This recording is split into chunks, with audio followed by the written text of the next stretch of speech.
अक्सर आए दिन हमारे सामने अलग अलग तरह के मेम्स आते रहते हैं और हम लोग मेम्स को एंजॉय भी बहुत करते हैं। और डेफिनेटली आप लोगों ने किसी ना किसी मेम में ये हंसता हुआ आदमी का चेहरा तो जरूर देखा होगा।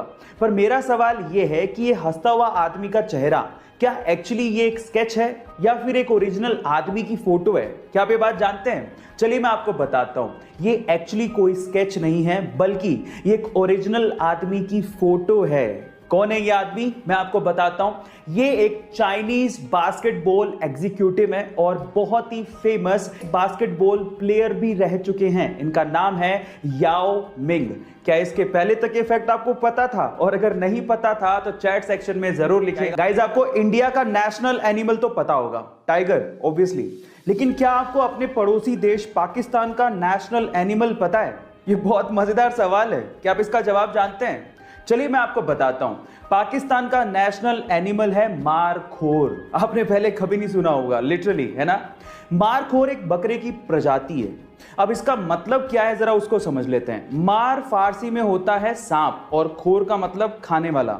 सो सांप को खाने वाला जंगली जानवर, जी हां, मारखोर एक बकरी की प्रजाति, यही है पाकिस्तान का नेशनल एनिमल। क्या इसके पहले तक ये फैक्ट आपको पता था? और अगर नहीं पता था तो चैट सेक्शन में जरूर लिखिए। इंडिया के बारे में कितना जानते हैं ये सवाल के जवाब के बाद ही पता लगेगा। मेरा सवाल यह है कि इंडिया में हर साल नेशनल टेक्नोलॉजी डे कब और क्यों मनाया जाता है? क्या आप इसके बारे में जानते हैं? चलिए मैं इसका जवाब देता हूं। इंडिया में हर साल 11 मई को नेशनल टेक्नोलॉजी डे मनाया जाता है। और क्यों? उसके पीछे का कारण यह है कि 11 मई 1998 को पहली बार भारत ने वैश्विक दबाव के बावजूद भी पोखरण में परमाणु परीक्षण, वो भी सफल परमाणु परीक्षण किया था। और यह परमाणु परीक्षण दुनिया के सबसे सफल सीक्रेट मिशंस में से एक माना जाता है, जिसके बाद भारत को परमाणु शक्ति के तौर पर उभरने वायरस का खौफ है, यह मानना पड़ेगा। क्योंकि आज कोरोना वायरस के चक्कर में दुनिया का लगभग हर इंसान मास्क पहन के ही घर से बाहर निकल रहा है। पहनना भी चाहिए, सही बात है, लेकिन क्या आपको पता है कि इस पूरी दुनिया में हर साल लगभग 13 लाख लोग सड़क दुर्घटना में अपनी जान गंवा देते हैं, और वो भी इसलिए क्योंकि वो हेलमेट नहीं पहनते। क्या ये सही है? नहीं।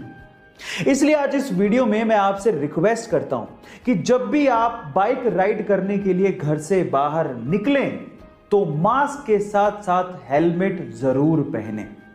इस वीडियो को शेयर करें ताकि कोरोना के साथ साथ सड़क दुर्घटनाओं में जाने वाली जानों को भी हम लोग बचा सकें। जनहित में जारी, जान है तो जहान है। जब 1947 में हमारा देश आजाद हुआ था तब $1 1 रुपए के बराबर था। तो अचानक से ऐसा क्या हो गया कि आज $1 लगभग 73 रुपए के बराबर है? रुपया इतना गिर क्यों गया? तो चलिए आज इस वीडियो में मैं आपको बताता हूं। इसके लगभग 3 कारण हैं।